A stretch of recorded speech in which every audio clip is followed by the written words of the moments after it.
Amalfi ইটালির অন্যতম গুরুত্বপূর্ণ ট্যুরিস্ট ডেস্টিনেশন। এর মৃদু জলবায়ু এবং চমৎকার উপকূলীয় দৃশ্যাবলীর জন্য সুপরিচিত।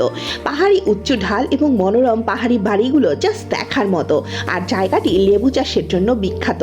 আমালফি ইটালির দক্ষিণ পশ্চিম উপকূলে একটি শহর। এখানে যাওয়ার জন্য প্রথমে আপনাকে সরেন্টো যেতে হবে, আর তারপর সরেন্টো থেকে ডিরেক্ট বাস। আর আপনি চাইলে নিজে ড্রাইভ করে অথবা প্রাইভেট কার ভাড়া করেও আমালফি যেতে পারবেন, কিন্তু রোডগুলো এতটাই ন্যারো তাই সবাই পাবলিক বাসই প্রেফার করে। আমালফি উপকূল তার লিমনসিলো লিকার উৎপাদনের জন্য বিখ্যাত এবং এলাকাটি লেবুর জন্য পরিচিত। এই লেবুগুলো সাধারণত লম্বা এবং কমপক্ষে অন্যান্য লেবুর আকারের থেকে দ্বিগুণ হয়। ফেব্রুয়ারি এবং অক্টোবরের মধ্যে সমগ্র আমালফি উপকূলে মোটামুটি লেবুর গাছগুলো অহরহ দেখা যায়। আমালফি ক্যাথেড্রাল, ডুওমো দি আমালফি, এটি হলো মধ্যযুগীয় রোমান ক্যাথলিক ক্যাথেড্রাল। সামার সিজনে এখানে এতটাই টুরিস্ট থাকে যে পা দেওয়ার জায়গাটুকু পর্যন্ত পাওয়া যায় না। আর প্রত্যেকটি দোকানে প্রচুর পরিমাণে সি ফুড এবং ট্রেডিশনাল আমালফির ফুড পাওয়া যায়।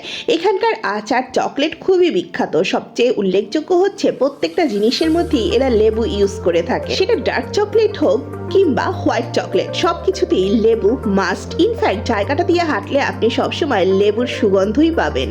এরা হলুদ রংটাকে খুব বেশি পবিত্র মনে করে।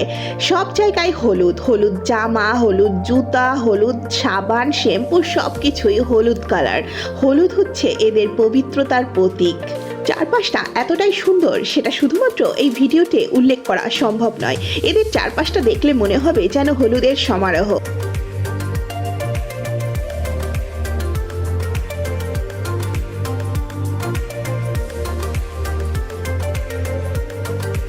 সবচেয়ে মজার বিষয় কি জানেন? এদের আসবাবপত্র, প্লেট, কাপ, ব্রিজ সবকিছুই হলুদের ডেকোরেশন করা। এরপর আমি আমার ভিডিওতে সেই দোকানগুলোকে দেখাবো। এগুলো এতটা সুন্দর দেখে মনে হবে সব কিনে নিয়ে আসি। এই লোকাল মার্কেটগুলো ভিজিট করতে করতে কখন যে 2-3 ঘন্টা চলে যাবে আপনি বুঝতেও পারবেন না। আর তারপর রইল এখানকার স্পেশাল সি ফুড।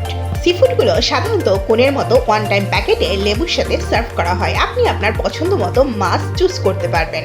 আমি এখানে আমার পছন্দ মতো 3 ধরনের মাছ নিয়েছি, আর তার সাথে ফিশ চপ আর লেবু ম্যান্ডেটরি।